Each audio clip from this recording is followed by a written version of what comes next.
Selamat pagi, Bapak Ibu yang dikasihi Tuhan Yesus Kristus. Kita akan bersekutu di dalam persekutuan doa pagi pada hari Kamis ini. Kita akan memulai dengan sebuah lagu, Telah Lewat Malam Yang Gelap.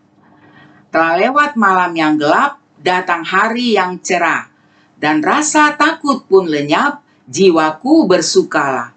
Sungguh nyata damai sorga, membuatku bergemar. Kasih-Mu halis bagiku, jadi harta yang besar. Dari NKB nomor 38. Telah lewat malam yang gelap, dan diganti siang terang, dan rasa takut pun lenyap, jiwaku bersukalah.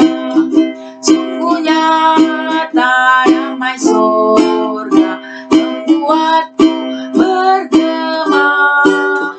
Kasih-Mu halis bagiku, jadi harta yang besar.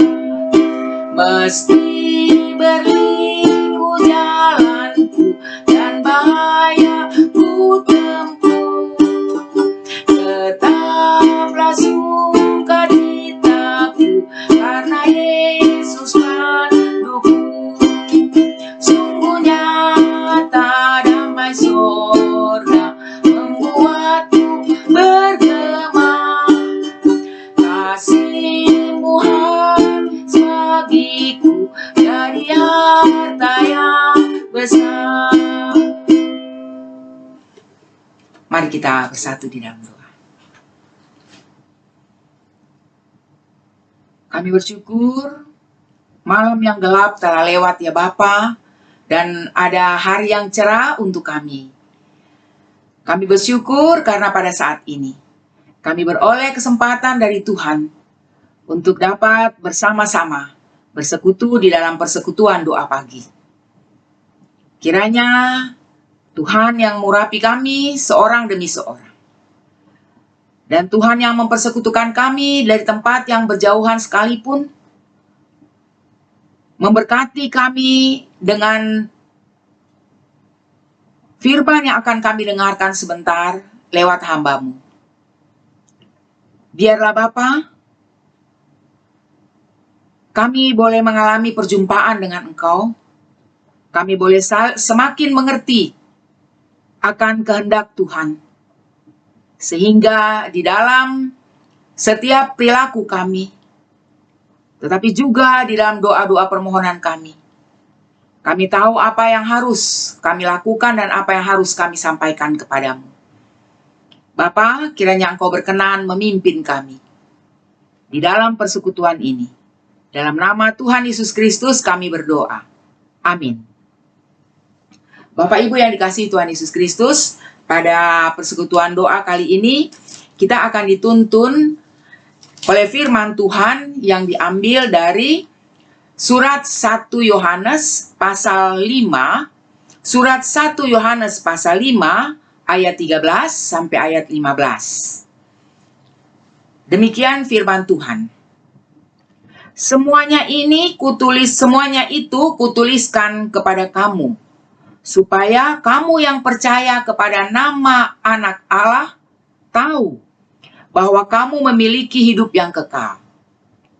Dan inilah keberanian percaya kita kepadanya, yaitu bahwa Ia, yaitu Tuhan, mengabulkan doa kita, jikalau kita meminta sesuatu kepadanya menurut kehendaknya. Dan jikalau kita tahu bahwa Ia mengabulkan apa saja yang kita minta, maka kita juga tahu bahwa kita telah memperoleh segala sesuatu yang telah kita minta kepadanya. Bapak Ibu yang dikasihi Tuhan Yesus Kristus, saya beberapa kali pernah mendengar keluhan dari orang-orang Kristen, dari anak-anak Tuhan, ya. Kadang-kadang juga ada di dalam media sosial, ya, ketika ada yang memposting sesuatu, kemudian responsnya saya juga menemukan, ya, pernyataan-pernyataan yang kita akan lihat nanti. Jadi Ada orang-orang Kristen yang mengeluh, ya, kenapa mereka kelompok atau oknum atau orang-orang yang selalu menghujat Tuhan Yesus, yang terus-menerus menghina Dia, mengata-ngatai dengan kata-kata yang tidak pantas, bahkan yang sangat buruk. Mengapa mereka yang memusuhi orang-orang Kristen, yang menganiaya orang-orang Kristen, kok tetap aman-aman saja? Kenapa Tuhan tidak bertindak? Bukankah dengan kuasa Tuhan, Dia bersabda saja, pasti langsung mereka akan mengalami sesuatu, ya, pasti mereka langsung menerima hukuman. Bukankah jika mereka alami sesuatu yang buruk, yang parah, mereka akan kapok, ya, mereka akan berhenti melakukan hal-hal yang buruk yang selama ini mereka lakukan. Saudara-saudara, harus kita akui juga, ya, ada keinginan-keinginan supaya mereka mereka segera mengalami penghukuman dari Tuhan. Dan tidak sedikit, saudara-saudara, anak-anak Tuhan atau orang-orang Kristen yang berdoa untuk itu. Ya, lewat posting-posting yang dikirim ke media sosial misalnya, di sana sebenarnya banyak kalimat yang bentuknya doa. Saudara-saudara, pertanyaannya, kok mereka masih tetap ada? Mereka terus berkicau, padahal mereka terus mengutuki, mereka terus menyumpah serapahi Tuhan, padahal banyak anak Tuhan yang berdoa untuk itu. Kenapa kok Tuhan seperti tidak bertindak? Apakah Tuhan tidak mendengar doa-doa anak-anak Tuhan? Saudara-saudara, berarti kalau kita simpulkan bahwa mereka masih tetap ada, padahal banyak orang yang sudah mendoakan supaya mereka langsung dihukum atau diambil saja nyawanya. Berarti keinginan dan doa-doa dari anak-anak Tuhan agar mereka segera dihukum oleh Tuhan tidak dikabulkan oleh Tuhan. Ya, tidak dikabulkan oleh Tuhan. Bukan Tuhan tidak mendengar doa, tapi Tuhan tidak mengabulkan permintaan kita supaya mereka segera dihukum, bahkan mungkin dibinasakan. Kenapa, saudara-saudara? Tuhan tidak mengabulkan doa-doa dari anak-anak Tuhan yang begitu, yang isinya seperti itu? Jawabannya jelas. Sebab tidak sesuai dengan kehendak Tuhan. Sebab tidak sesuai dengan kehendaknya. Di dalam 1 Yohanes pasal 5 ayat 14, ya, di sana dikatakan firman Tuhan, dan inilah keberanian percaya kita kepadanya, yaitu bahwa Ia mengabulkan doa kita, jikalau kita meminta sesuatu kepadanya menurut kehendaknya. Menurut kehendaknya. Mengapa Tuhan Yesus tidak memenuhi permohonan anak-anak Tuhan? Agar orang-orang yang menghujat, yang mengutuki Kristus segera dihukum oleh Tuhan. Sebab doa itu, doa yang seperti itu, pada dasarnya dilandasi oleh amarah, kebencian, bahkan mungkin dendam. Padahal Tuhan Yesus kehendaki apa? Yang Tuhan Yesus kehendaki adalah kita mengampuni orang yang bersalah kepada kita. Jika mereka menampar pipi yang sebelah, sodorkanlah bahkan pipi yang lain. Jika kamu hanya mengampuni saudaramu, apa bedanya kamu dengan mereka? Jika kamu hanya mengampuni orang yang kamu senangi, orang yang mengasihi kamu, apa bedanya kamu dengan mereka? Saudara-saudara, tidak sedikit ya kita berdoa, tidak sedikit di antara kita yang seringkali tanpa kita sadari, kita menaikkan doa-doa yang tidak sesuai dengan kehendak Tuhan. Ketika kita tahu, wah ini orang melakukan sesuatu, apalagi kalau menurut kita itu dosa, perbuatan dosa, harus dihabiskan. Ya, harus diungkapkan supaya semua orang tahu. Terus kalau semua orang tahu, apa tujuannya? Supaya nanti bisa dipermalukan, bisa dikutuki atau dimusuhi oleh semua orang. Ya, jadi bukan hanya kepada kelompok-kelompok atau oknum-oknum yang seperti yang saya katakan tadi, tetapi mungkin di dalam hubungan kita dengan sesama kita juga. Ya, tidak jarang kita tidak berdoa sebagaimana seharusnya. Doa yang dilandasi oleh kasih, doa yang dilandasi oleh pengajaran Tuhan Yesus. Tetapi doa yang dilandaskan oleh nafsu kita semata-mata. Ya, jadi seharusnya apa saudara-saudara? Kalau yang sesuai dengan kehendak Tuhan, kita bukannya mengutuki, ya, supaya atau meminta orang-orang jahat itu, orang-orang yang tidak benar, orang-orang yang menurut kita salah itu dihukum. Tetapi mohon kepada Tuhan supaya apa? Supaya mereka diampuni. Mohon Tuhan buka jalan untuk mereka menemukan atau sampai kepada pertobatan. Tidak mudah kan saudara-saudara, memang tidak mudah. Kenapa? Karena seringkali kita dikuasai oleh nafsu kita, nafsu untuk membalas. Nafsu untuk membuat orang yang menyakiti kita, menyakiti kelompok kita, orang yang menurut kita salah itu menderita. Mengalami kalau bisa hal yang lebih buruk daripada kita. Saudara-saudara, mengenai penghukuman terhadap mereka yang bersalah, mereka yang menghujat Tuhan, itu urusan Tuhan. Ya, itu urusan Tuhan. Seperti yang pernah dikatakan oleh Tuhan, biarkanlah lalang itu bertumbuh bersama katanya. Nanti akan ada saatnya dia dikumpulkan dan dibuang ke dalam api. Tapi itu adalah hak Tuhan. Itu adalah hak Tuhan. Tugas kita adalah sebisa mungkin menuntun mereka di dalam pertobatan, sampai pada pertobatan. Saudara-saudara, dalam bentuk yang lain.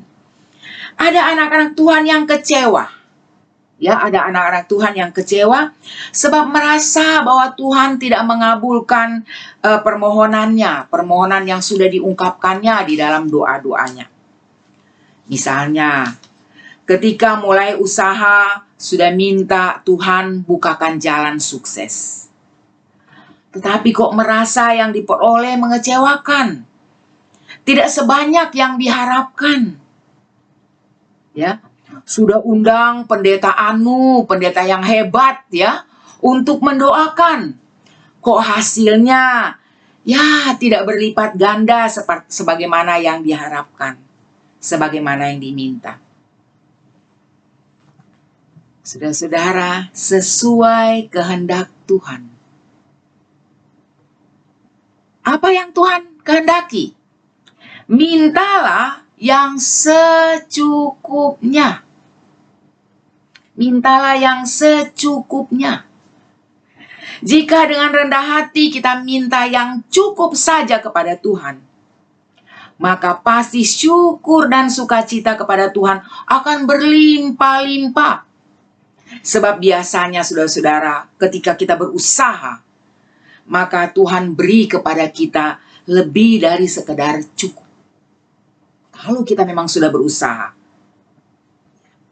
Saudara-saudara, di dalam 1 Yohanes pasal 5 ayat 15, di sana dikatakan bahwa jikalau kita tahu bahwa Ia, yaitu Tuhan, mengabulkan apa saja yang kita minta, maka kita juga tahu bahwa kita telah memperoleh segala sesuatu yang telah kita minta kepadanya.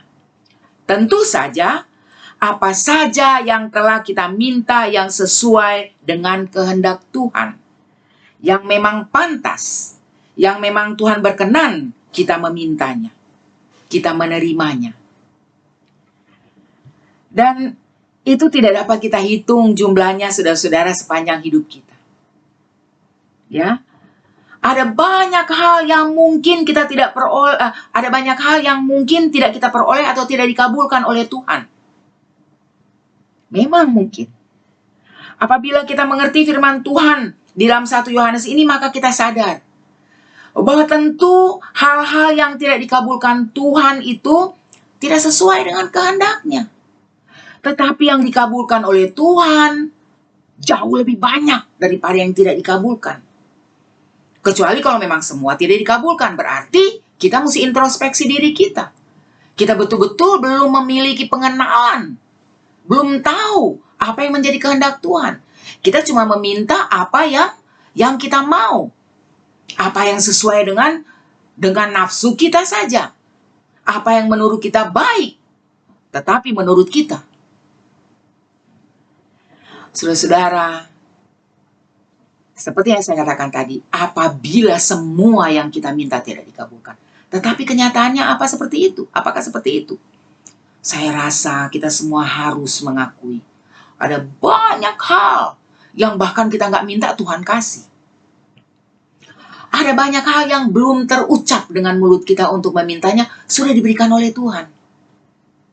Paling tidak, saudara-saudara, saya sering mengalami itu. Baru mempunyai keinginan untuk begini, wah, tiba-tiba diberikan oleh Tuhan kepada saya. Betul-betul diberikan oleh Tuhan, surprise luar biasa. Luar biasa. Bagaimana Tuhan mendengar dari kedalaman hati kita, saudara-saudara. Saudara-saudara, bila tidak dikehendaki, tidak dikabulkan, ya, dikatakan bahwa tentu tidak sesuai dengan kehendaknya. Mengapa tidak sesuai dengan kehendaknya? Yang pertama, saudara-saudara, bisa karena isi dari permohonan itu tidak sepantasnya. Ya, kita naikkan, kita panjatkan. Karena dasarnya seperti yang tadi. Dasarnya amarah, dasarnya kebencian, dasarnya keinginan untuk membalas. Pokoknya hal-hal yang harus dihindari oleh anak Tuhan. Yang kedua, mengapa Tuhan tidak mengabulkan? Mengapa tidak sesuai dengan kehendak Tuhan? Karena mungkin kehendak Tuhan atas jalan hidup kita beda dengan apa yang kita minta. Ya, Dia merancangkan jalan, ya, jalan yang baik, yang Dia tahu pasti baik untuk kita. Tetapi saudara-saudara, kita minta yang lain. Ya, contoh yang sederhana. Ya, saudara-saudara, dulu ketika saya baru masuk STT, mau sekolah di STT, ada seorang mahasiswa dari sekolah kedokteran, ya, Atmajaya, yang sudah 3 kali tes masuk. Ya, jadi sebelum saya tes masuk, dia sudah 2 kali sebelumnya dan dua-dua gagal. Jadi ketika dia datang lagi bersamaan dengan saya masuk tes masuk, dia itu sudah naik tingkat 3 di Fakultas Kedokteran. Tetapi dia gagal lagi, saudara-saudara, di situ. Dia kecewa sekali, dia marah sama Tuhan. Dia bilang, saya sudah minta, saya ingin sekali jadi pendeta. Tapi kenapa? Apa susahnya? Apakah sekolah teologi lebih susah daripada sekolah kedokteran? Marah kepada Tuhan, saudara. Merasa tidak dikabulkan. Padahal, saudara-saudara, Tuhan merancang sesuatu yang baik untuk dia. Ya, bukan tidak mengabulkan doa karena memang Tuhan menolak, tetapi merancangkan yang lebih baik untuk dia. Dan saudara-saudara, kenapa tidak dikabulkan? Mungkin juga karena belum saatnya kita memperoleh hal itu. Kita dilatih atau kita diminta untuk sabar. Ya, untuk sabar menanti hal itu dikabulkan untuk kita, dipenuhi bagi kita. Jadi saudara-saudara, kita tahu bahwa Tuhan Yesus mengabulkan setiap doa saudara-saudara jika sesuai dengan kehendaknya. Yang harus kita lakukan adalah terus belajar dan mencari tahu dari firman Tuhan apa saja yang menjadi kehendak Tuhan, sehingga kita akan memanjatkan hal-hal yang berkenan kepada Tuhan, yang tidak bertentangan dengan kehendak Tuhan. Jika kita sudah menyampaikan pokok-pokok doa kita sesuai dengan kehendak Tuhan, namun belum dikabulkan, ingat beberapa hal yang saya katakan tadi. Saudara, Tuhan sedang merancang, Tuhan pasti mengantar kita sampai kepada tujuan kita yang kita inginkan, yang baik, yang berkenan kepada Tuhan. Tetapi kita harus menunggu waktu yang tepat jika saat ini kita belum sampai pada tujuan itu. Dan ingat saudara-saudara, bahwa Tuhan menjawab doa-doa kita. Bahkan yang tidak terucapkan oleh bibir kita. Juga Dia menjawab, Dia mengabulkan. Apabila itu memang berkenan kepadanya. Apabila itu menurut Dia baik untuk kita. Saudara-saudara, begitu banyak yang kita sudah terima dari Tuhan sehingga kita bisa menikmati hidup kita sampai saat ini. Apabila masih ada doa-doa kita, doa-doa saudara-saudara yang menurut saudara belum dikabulkan oleh Tuhan, mari coba introspeksi apa yang kita panjatkan kepada Tuhan. Atau mungkin Tuhan sedang merancang yang lebih baik untuk saudara. Atau mungkin Tuhan sedang mengajar saudara untuk bersabar sampai saat yang tepat untuk doa itu dikabulkan oleh Tuhan. Amin. Mari kita berdoa. Ya Tuhan, terima kasih kami boleh belajar lagi pagi hari ini. Kami berterima kasih sebab ada begitu banyak hal yang Tuhan sudah karuniakan kepada kami, sehingga kami dapat melewati hari-hari kehidupan kami. Pada saat ini, kami masih harus dengan sabar menunggu sehingga pandemi ini boleh ditaklukkan, sehingga obat untuk dapat menyembuhkan setiap orang yang terpapar COVID-19 boleh sembuh, dan kami dapat menikmati aktivitas kami dengan lebih baik lagi. Kami percaya, semua kami umat manusia berdoa untuk itu. Anak-anak Tuhan bertalu-talu memanjatkan doa untuk terbebasnya kami dari pandemi ini. Dan kami percaya Tuhan mendengarkan kami. Kalau memang ada hal-hal di mana kami harus belajar bersabar, belajar mengerti hal-hal yang lain, yang Tuhan mau ungkapkan kepada kami, Tuhan tolong kami, supaya kami boleh melihat semua itu. Kami boleh belajar menjadi anak-anak, manusia-manusia, yang tahu apa yang sungguh-sungguh menjadi kehendak Tuhan. Khususnya lewat pandemi ini. Bagaimanapun ya Bapa, kami tahu Tuhan yang sudah menolong kami. Menolong pemerintah kami. Menolong para medis. Menolong begitu banyak orang yang sudah berupaya sehingga kami dapat melewati hari-hari yang sulit ini dengan baik.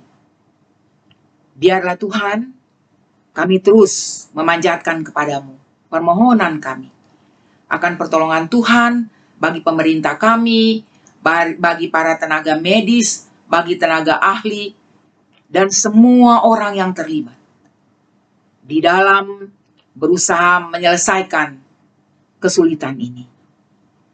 Bapa kami mau serahkan hari-hari kami. Kami mau serahkan pergumulan kami. Biarlah Tuhan, dengan pertolongan Tuhan, kami dapat melewati semuanya. Kami mau serahkan teman-teman kami, saudara-saudara kami.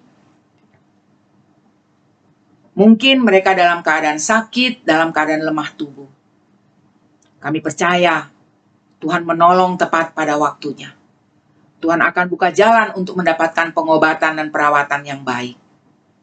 Biarlah lewat semua kelemahan tubuh, sakit, penyakit, saudara-saudara dan teman-teman kami, anggota jemaat dan simpatisan di gereja kami, boleh melihat dan mengalami secara nyata cinta kasih Tuhan, sehingga mereka dapat bersaksi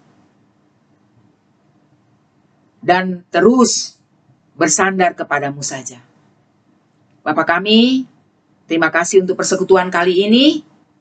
Kami percaya Tuhan memberikan kepada kami banyak berkat lewat persekutuan ini.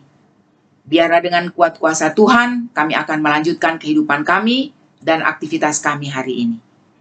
Kami naikkan doa dan syukur kami ini hanya di dalam satu nama, Tuhan Yesus Kristus, yang mengabulkan doa-doa kami yang sesuai dengan kehendak-Nya. Amin. Selamat beraktivitas saudara-saudara, Tuhan beserta kita.